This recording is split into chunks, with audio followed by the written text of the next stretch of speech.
Reverend kwa kabe gino nyalo redier e kanisni te nyaka mane gwenge yi kuchocho.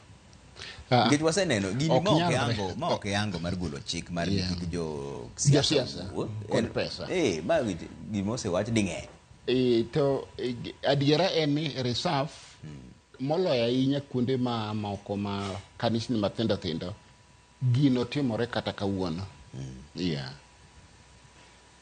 Kendo kata kanisni wa bende moko osetimore machalo kamano.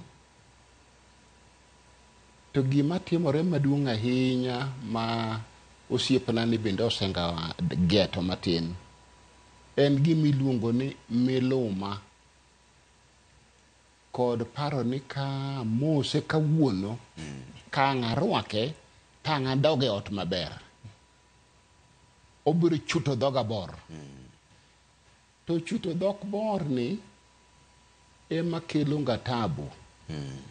Koro nyakwa bed gi joyalo ma achiel opuonjore maber.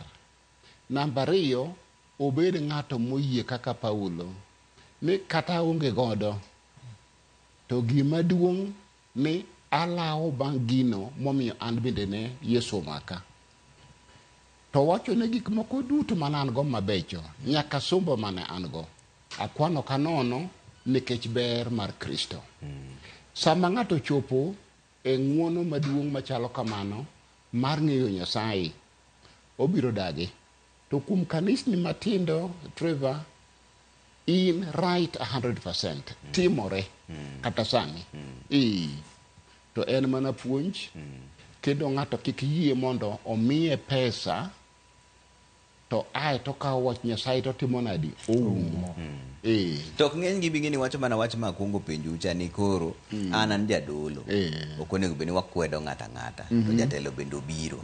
Ere kaka inyalo keto gini diere ka me balance go ni ok ikwedo ng'ato jatend jopiny bende obiro tembe odok ken kare nikech kaka NCCK ne wacho ni kaber to nego luong mana nyinge to ok miye chance mar biro mbele kanyo. To kurang ni luong ji adi. Yiso ni kore chako gi ng'a ichako gi jaod bura en ja senator en governor en MCA idhi weka kata chief kusuko idhi wegi kanyo. Kori neno an kaka jadolo nyaka mi koma duong' kang'eyo ni an e nyim Jehova Nyasaye. To sama chako lamo nyiseche maket ma akawo dhano maketo kaka Nyasaye moro mathin. En Nyasaye mathin nikech gimomiyo adwaro recognize kachung' e pulpit ni en ang'o? En kido. To sama wabedo gi Nyasaye maket to wadhi pogore kod muma mawacho ni Nyasaye en janyiego. Kendo kik wabed kod Nyasaye moro amora e nyime odagi. Koro kata luongo nyinge ok onego iluongi nikech obire kanisa mar dwaro konyruok. Mano ber mokalo. To kendo kata kadipo nen kod wachne moro kata ma odani mondo lamne obi ogo chonge piny sama ji lamo negi. To kadipo nitie wach machielo kata modani mondo wuoye kode to nyalo biro e ofisa mar kanisa pod awuoyo kode to kawuo kode ka ng'ama wuoyo gi Nyasaye. Awuoyo kode kaka awuoyo kod dhano ma dwaro konyruok kuom Nyasaye kata dwaro konyruok kuom richo moro moyude kata kuom wach moro amora magalagala ma samoro mako nyaka dalane goyo matek mondo lamne kendo mondo puonje wach Nyasaye. Mano e gima onego tim. Ok ni kwede ok na kwede.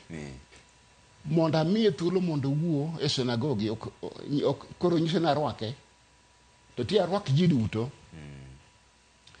Nyiso ni sama wan kod ratil ma jomoko nitie mwaneno ka ni malo to jomoko ni piny wapogore kod muma. To ganda bende samoro ng'iyo ni jodolo gie ma Nyasaye no gwedho nyalo nyiso wane ng'ama kama e jatelo maber. Un bedo un gi gombo mar siemo ne oganda maru Jatelo maber en ng'ama kama. Mabe kata sani iseyo kanisni ni ema nokelo sirikal masani nikech gin ema ne gisigi wacho ni kanisa ni mang'a maber mang'a maber. Mano ben wach mani kare. Ka jopiny oganda dwaro ni mondo siemnegi kaka jodolo ni ng'ama kama en jatelo maber. Ok onego wach nyi ng'ato. Onego wach ni kido ma jatelo mwa onego telnwa obedgo en magi. Koriwene jopiny mondo pong' kod wigi. Namba 2, e yiero mokalo mancha kanisni moko odhiye, wan kanisa wa jatendwa nodagi.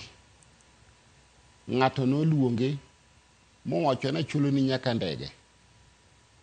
Owacho ni ok adhiyo. Odagi nikech en kod standard moko nyalo we mondo kethre.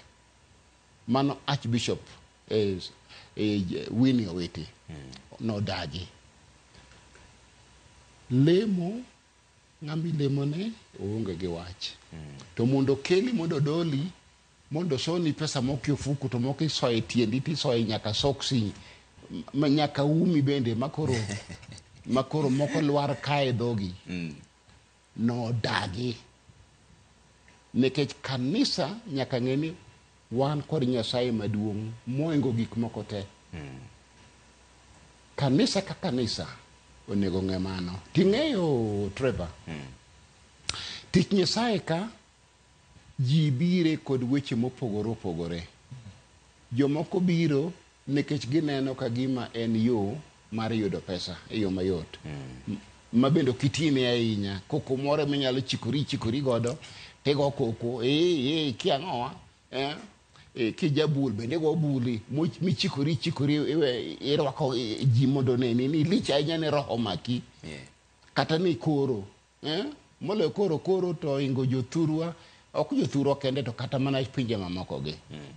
Iwinjo jomoko dhi tich Nyasaye nikech gima chielo mano nyalo timo onge. Kendo awacho mano with a lot of humility. Kik ng'ato kawe marach. Emomiyo tiyo nobi kod weche moko, kod methods moko, kod kido moko, mad odwaro ni mondo onere ka gima en ochiegni gi Nyasaye saidi. To moloyo wuondo chuny ji. Nikech dhano ni kod gombo mar ng'eyo Nyasaye. Koro yudo ka mago nitie e iwa ka. To gipong'o piny Trevor. O en piny Okuyu, to en piny Jaluo, to en piny Muluhya, ging'eny. To gin ogolo ma Jehova Nyasaye biro golo kendo biro tieko e ndalo mar giko. Pastor